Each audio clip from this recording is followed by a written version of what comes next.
Candid अमन, कहानियों का smuggler.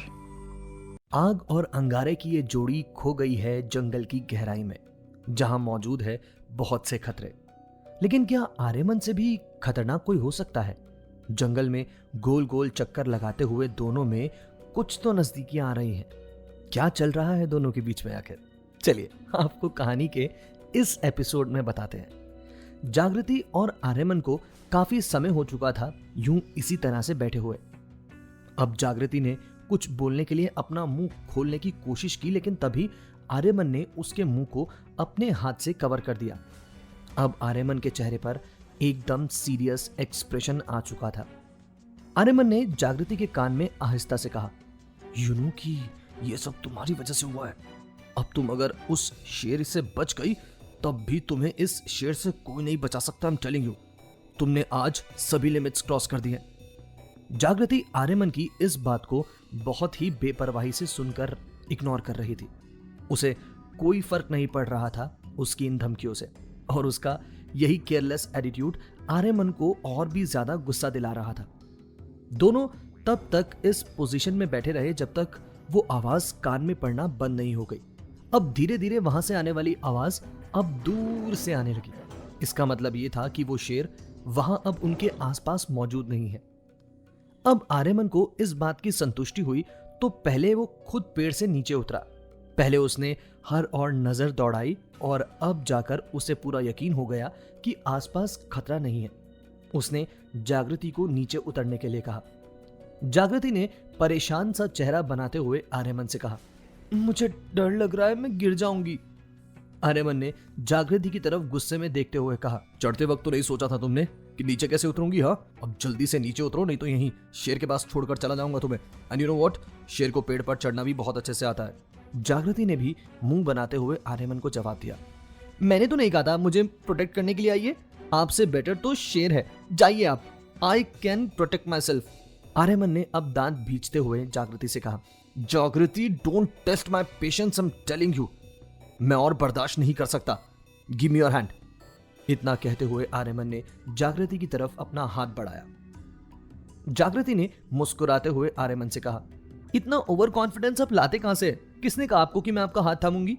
Aryaman ने भी गुस्से में उसे जवाब दिया, मरना तो तुम्हें है ही जागृति, क्योंकि अगर तुम शेर से बच गई तो तुम मुझसे तो नहीं बचने वाली। अब चुपचाप से अपना हाथ दो और मेरा टाइम जाया मत करो, रात होने से पहले हमें यहां से निकलना है। अब जागृति के ऊपर आर्यमन की धमकी ने काम कर दिया था। उसने अपना हाथ आर्यमन के हाथ में थमा दिया, जिसके बाद आर्यमन ने उसे उसके हाथ से थामते हुए उसे अपनी बाहों में संभाल लिया। जागृति के दोनों हाथ इस समय लंबी चौड़ी कद काठी वाले आर्यमन के कंधों पर थे, और अब आर्यमन ने उसे कमर से थामा हुआ था। वो आर्यमन की बाहों में थी और इस समय उसके पांव भी जमीन को नहीं छू पा रहे थे। आर्यमन की नजर इस पल जागृति के नर्म गुलाबी होंठों पर ठहर गई, जबकि उसके हाथ इस समय जागृति की कमर को छू रहे थे। आर्यमन थोड़ा भी बहकता उससे पहले जागृति ने उसके कंधे पर अपनी 2 उंगलियों से पिंच करते हुए उसका ध्यान तोड़ दिया, जिसके बाद आर्यमन ने जागृति के ऊपर से अपनी पकड़ फौरन से लूज कर दी, जिसका रिजल्ट ये हुआ कि जागृति एकदम से जमीन पर जा गिरी। आर्यमन को जब एहसास हुआ तो उसने फौरन नीचे बैठते हुए जागृति को उसके दोनों हाथों से होल्ड करते हुए खड़ा कर दिया। उसने जागृति से पूछा, तुम ठीक तो हो ना? जागृति ने गुस्से में आर्यमन के हाथों को झटकते हुए कहा, इससे बेटर था मैं पेड़ से गिर जाती, आउच। और अब तक जागृति अपने पांव झाड़ते हुए खुद से खड़ी हो चुकी थी। आर्यमन ने भी अब कोई परवाह नहीं की और वो वहां से आगे बढ़ने लगा। जागृति चुपचाप उसके पीछे पीछे ही चल रही थी, लेकिन जंगल के उस उबड़ खाबड़ रास्ते पर हील्स पहनकर चलना उसके लिए बेहद मुश्किल हो रहा था। ऊपर से मौसम में हल्की ठंड भी उसे महसूस हो रही थी। उसकी पहनी हुई वो रिवीलिंग ड्रेस उसे ठंड से बचाने में पूरी तरह से नाकामयाब साबित हो रही थी। आर्यमन के पहने हुए कोट से भी उसकी ठंड दूर नहीं हो पा रही थी। आर्यमन बार बार जागृति को अपने दोनों हाथों को आपस में रगड़ते हुए देख रहा था, जिससे उसे जागृति को लगने वाली ठंड का एहसास हो रहा था। आर्यमन ने अपने ध्यान को एक बार फिर से रास्ता ढूंढने में लगा दिया, जिसके बाद उसका अपने पीछे पीछे चलने वाली जागृति पर कोई ध्यान नहीं रहा। वो तो जागृति की वजह से पहले से ही बहुत ज्यादा गुस्से में था, क्योंकि सच में ही वो इस सब के पीछे का कारण थी। इधर जागृति को समझ में नहीं आ रहा था कि वो आखिर कैसे इस खतरनाक इंसान के साथ ऐसी सिचुएशन में फंस गई है जहां उसे ना चाहते हुए भी इस डेविल आर्यमन का साथ देना पड़ रहा है। आर्यमन और जागृति को चलते हुए लगभग 1 घंटा हो चुका था और अभी तक उन्हें यही लग रहा था कि वो जिस जगह से चले थे वापस वहीं आ चुके हैं। वो असल में गोल गोल चक्कर ही काट रहे थे। अब जागृति ने अचानक से आर्यमन से कहा, सुनिए, ऐसे तो हम चक्कर ही लगाते रह जाएंगे, मेरे पास एक रास्ता है।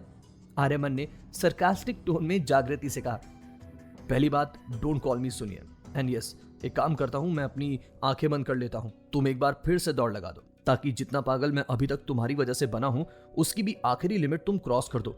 Better you keep quiet and follow my instructions. जागृति ने भी गुस्से में आर्यमन को जवाब दिया, मैंने नहीं कहा था आपसे, आप मेरे पीछे पीछे आए ही क्यों? मैं तो खुद आपसे भाग रही थी, लेकिन न जाने कौन से पेन से मैं अपनी किस्मत लिखवा कर आई हूं कि आप मेरी जिंदगी में अड़ चुके हैं। अब तो मेरे पास चैन से मरने का भी ऑप्शन नहीं है। आर्यमन पलटा और उसने गुस्से में जागृति की एक बाजू को अपने हाथ में थामते हुए कहा, तुम्हारा ये शौक मैं अभी पूरा कर दूंगा, बस एक बार तुम मेरी दादी से मिल लो, फिर तुम कहोगी तो मैं तुम्हें खुद अपने हाथों से मौत दे दूंगा। वैसे लेट मी टेल यू, ये काम खुद अपने हाथों से मैं नहीं करता, लेकिन तुम्हारे केस में मैं डेफिनेटली कर सकता हूँ। इतना कहते हुए आर्यमन ने जागृति के हाथ को झटक दिया। अब आर्यमन की ये इंटेंस बातें सुनकर सच में जागृति को एहसास हुआ कि वो तब से आर्यमन मल्होत्रा से उलझ रही थी।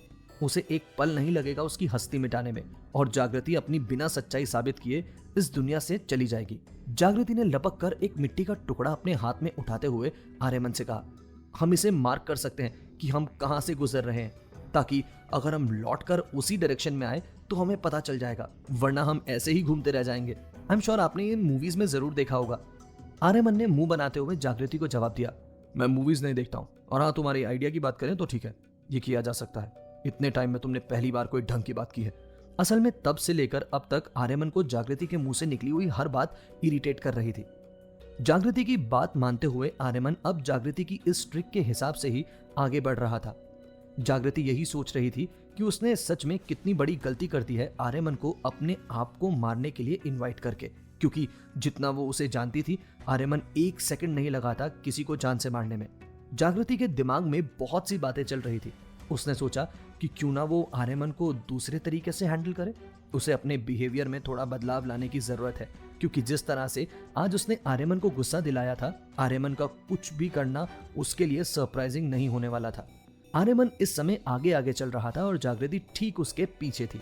आर्यमन जिस पेड़ के पास से गुजर रहा था, जागृति साथ के साथ उस पेड़ पर एक क्रॉस का मार्क बनाती हुई चल रही थी, ताकि वो लोग उस जंगल में घूमते न रह जाएं। आर्यमन का चेहरा, जो हमेशा से गंभीर ही रहता था, इस समय कुछ टेंस नजर आ रहा था, लेकिन असल में आर्यमन के उसके साथ होने पर वो खुद को महफूज महसूस कर रही थी। जागृति और आर्यमन बस यूं ही अंदाजे से चलते जा रहे थे, बिना ये जाने कि वो जंगल की और भी गहराई में उतरते जा रहे थे। आखिर कैसे दोनों बाहर निकलेंगे इस सिचुएशन से, जानेंगे लव अरेस्ट के आगे के सफर में। तो अब बारी है आज के सवाल की। जागृति का प्रोफेशन क्या है? क्या काम करती है जागृति? आप सभी के जवाबों का कमेंट बॉक्स में इंतजार रहेगा, और जो भी सवाल का सही जवाब देंगे उसके नाम को मैं दूंगा शाउट आउट अपनी कम्युनिटी सेक्शन में। So keep posting your comments.